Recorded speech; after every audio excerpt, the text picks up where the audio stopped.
It's the perfect summer day. The air smells like popcorn, and the skyline is dominated by towering structures of steel, each one a promise of adrenaline.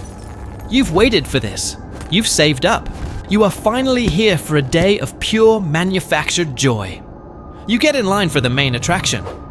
You watch the group before you finish the ride, screaming and laughing with delight. It's your turn. You climb into the seat, and the harness locks over your shoulders with a heavy, reassuring click. You feel completely secure as the ride begins its slow, steady ascent, lifting you away from the world and into the sky. You're at the top, paused for just a second, looking down at the tiny park below. You take a deep breath, ready for the thrill. But then you hear a sound that doesn't belong. Not a cheer, but a percussive snap. In an instant, the machine you trusted with your life breaks its promise. The illusion of danger becomes a horrifying reality. In 2016, there was a monster in Kansas City. It wasn't a legend. It was a structure of steel and fiberglass, officially recognized as the world's tallest waterslide. It was called Verrückt, a German word that translates to insane.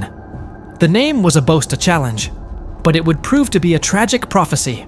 Verrückt was built on pure ambition.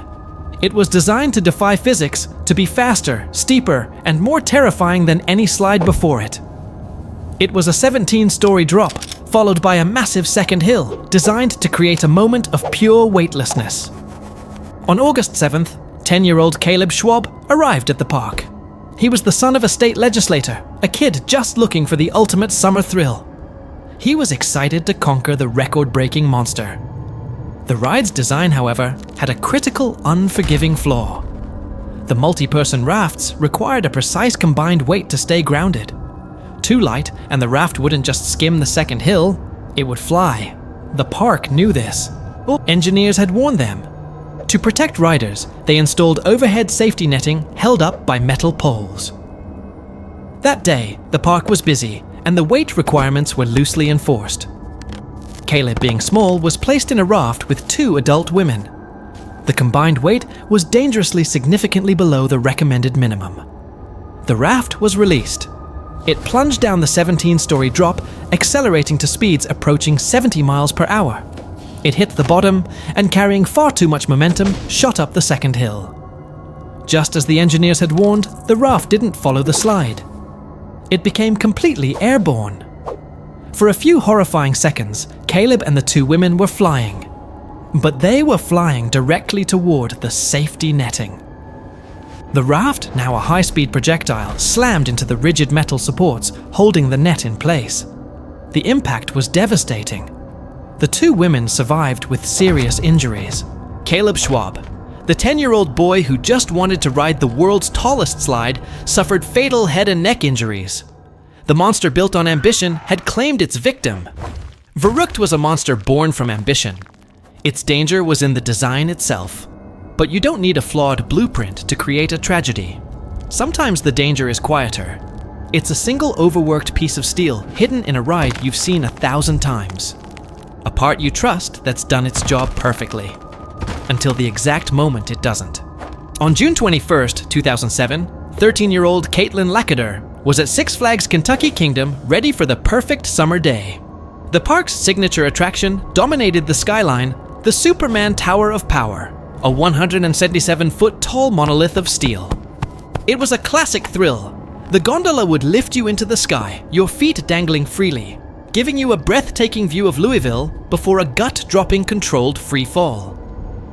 It was a ride built on a simple, trusted mechanic, a sophisticated system of heavy steel cables. Caitlin and her family got in line watching other riders scream with delight. Everything was normal. They were loaded into their seats, the harnesses secured, and the ride began its slow, clicking ascent. They were climbing, building anticipation. At approximately 40 feet above the ground, the ordinary sounds of the park were shattered.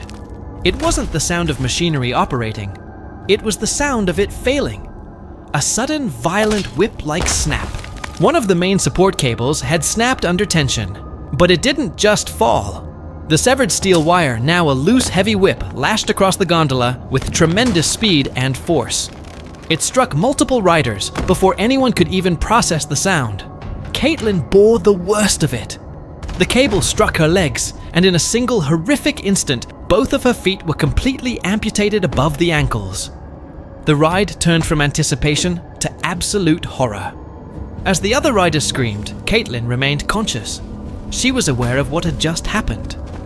The operator, seeing the emergency, immediately halted the ride and began to lower the gondola back to the ground. She survived, but the ride that promised a moment of weightlessness had permanently and brutally grounded her. Caitlin's nightmare revealed the shocking fragility of solid steel. But a ride can fail in more ways than one. In our next story, the danger wasn't a broken part you could see. It was invisible silent, and it filled the very air they were breathing. Caitlin's nightmare revealed the shocking fragility of solid steel, but a ride can fail in more ways than one. In our next story, the danger wasn't a broken part you could see. It was invisible silent, and it filled the very air they were breathing. On May 11th, 1984, at Six Flags Great Adventure, the Haunted Castle was one of the most popular draws. It wasn't a high-speed thrill, but a classic walk-through dark ride. On this busy spring evening, a group of 8 teenagers entered the castle together, laughing ready for the cheap scares inside. The attraction was a large castle-themed building, a maze of narrow corridors and dark rooms. The walls were decorated with foam padding and fabric hangings to create a spooky atmosphere. But these materials were highly flammable. The building, approved as a temporary structure, had been operating for years. It had no sprinkler system, no smoke detectors, and no adequate emergency lighting.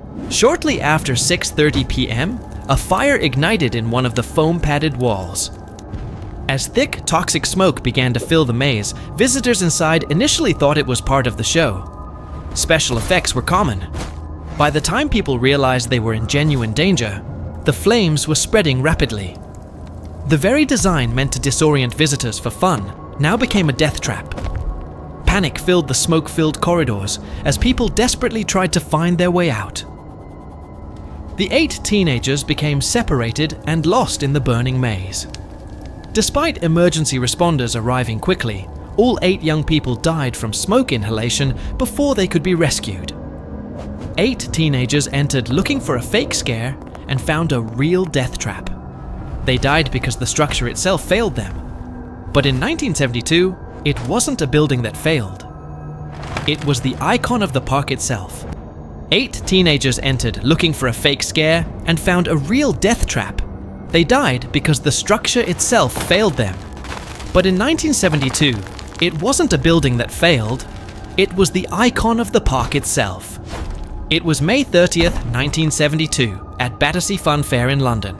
The star attraction was the Big Dipper, a classic wooden roller coaster that had thrilled riders since 1951. It was a monument to post-war optimism, a rambling white-painted structure that represented the golden age of seaside entertainment.